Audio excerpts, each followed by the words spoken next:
We had regional banks stocks plummeting, some of them going bankrupt, and Bitcoin rose from 19,000 to 30,000.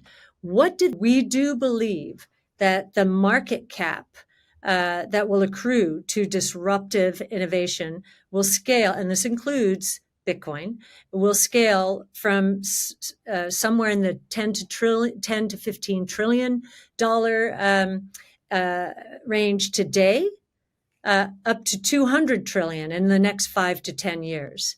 Cathie Wood, the chief executive and founder of ARK Invest, has offered her insights on the role of Bitcoin in the context of economic collapses. During a span of 5 days in March 2023, 3 small to mid-size U.S. banks experienced failures. These incidents had a profound impact, leading to a significant drop in global bank stock prices. The collapses of Silicon Valley Bank and Signature Bank in March, both prominent U.S. banks, mark significant events in the financial landscape. These failures are among the largest in the United States since the Great Depression of the 1930s. The price of Bitcoin increased by approximately 40% after the fall of Silicon Valley Bank in early March, rising from $20,000 to $28,000. While the overall demand for cryptocurrency fell after the FTX scandal, Bitcoin has made a comeback as of January 2023 with values above $21,000. During the interview, Cathie Wood mentioned that Bitcoin's inherent decentralization and transparent nature mitigated counterparty risk. This stood in stark contrast to the uncertain state of regional banking, making Bitcoin a safe haven. Cathie Wood took to X to share her upbeat sentiments about the blending of Bitcoin and artificial intelligence. According to Cathie Wood, the fusion of these two technologies could change multiple industries and shake up our economy for the better. Cathie Wood remains optimistic about the market's ability to embrace disruptive innovations like Bitcoin. She envisions the current market cap, ranging from $10 to $15 trillion, expanding to a remarkable $200 trillion over the next 5 to 10 years. Now, let's shift our focus to a few clips from the interview. If you look at what happened during the regional bank crisis this year, we learned a very important lesson. We had regional banks stocks plummeting, some of them going bankrupt, and Bitcoin rose from 19,000 to 30,000. What did that tell us? It tells us that because of the decentralization and the transparency in the network, that counterparty risk is not an issue for Bitcoin. And so there was a flight to safety into Bitcoin. Think about that. As bank stocks were plummeting, that spoke very loudly to me. And I think the other reason people have been reticent is they heard about FTX.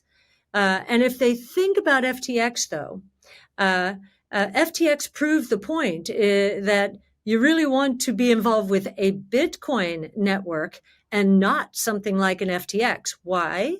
Bitcoin is transparent and decentralized.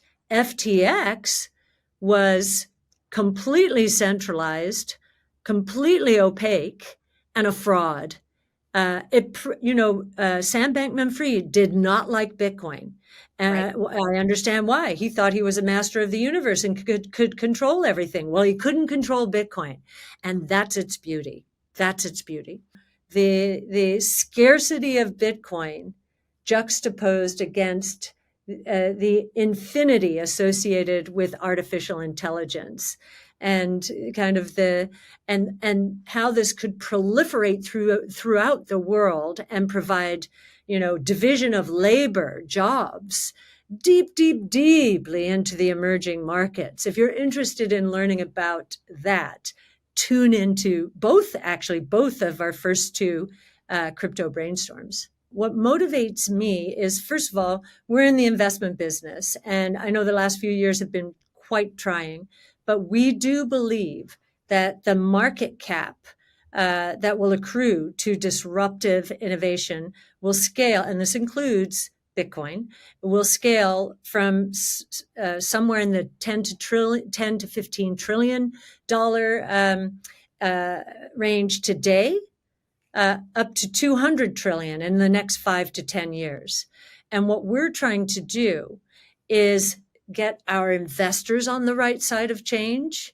So many people think rising rates will kill a strategy like ours, and that's how the stocks have been treated. But truth will win out. Innovation solves problems.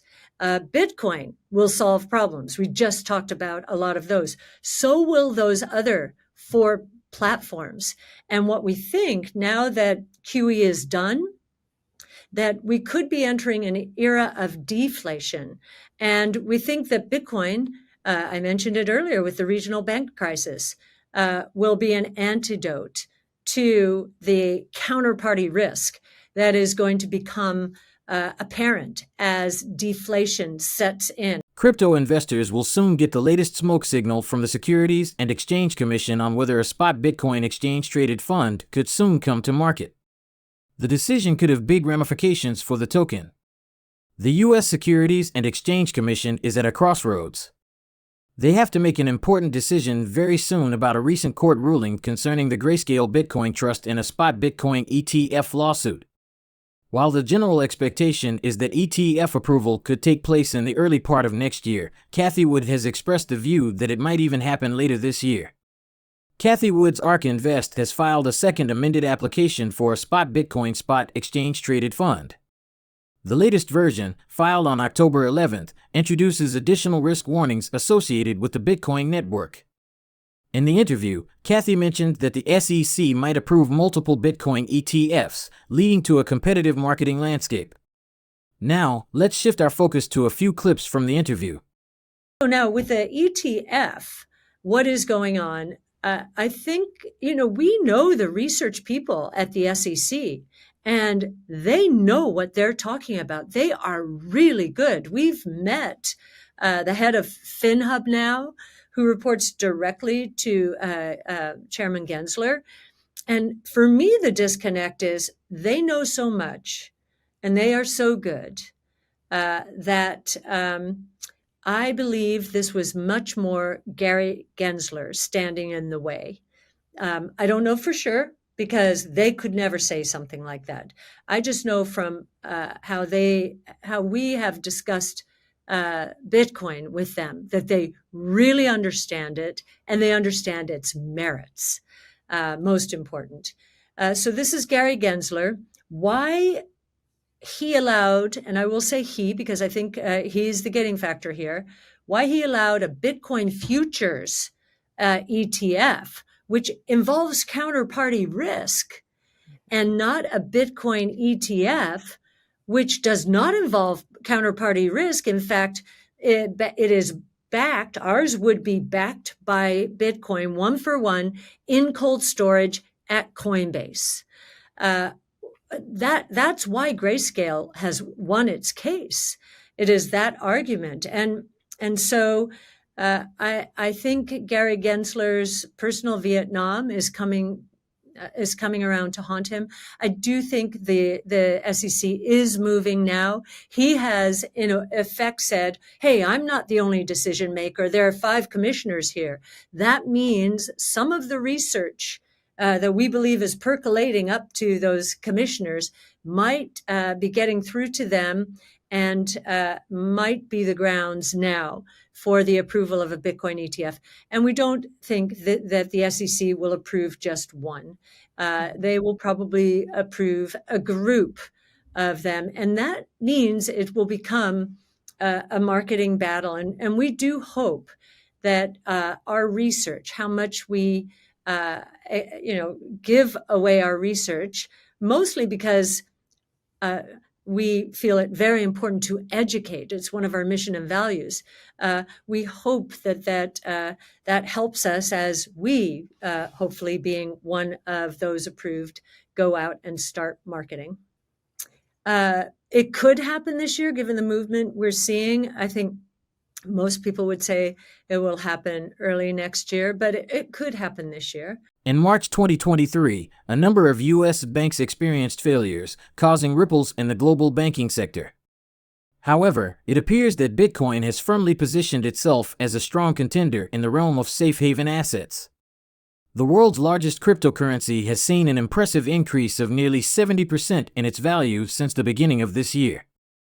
Now, everyone is eagerly awaiting the SEC's decision on the approval of the spot Bitcoin ETF. This wraps up our conversation today. Feel free to share your thoughts in the comments section below. If you found this information valuable, please give it a thumbs up and consider subscribing to our channel to stay informed with the latest news and videos. Thanks for joining us.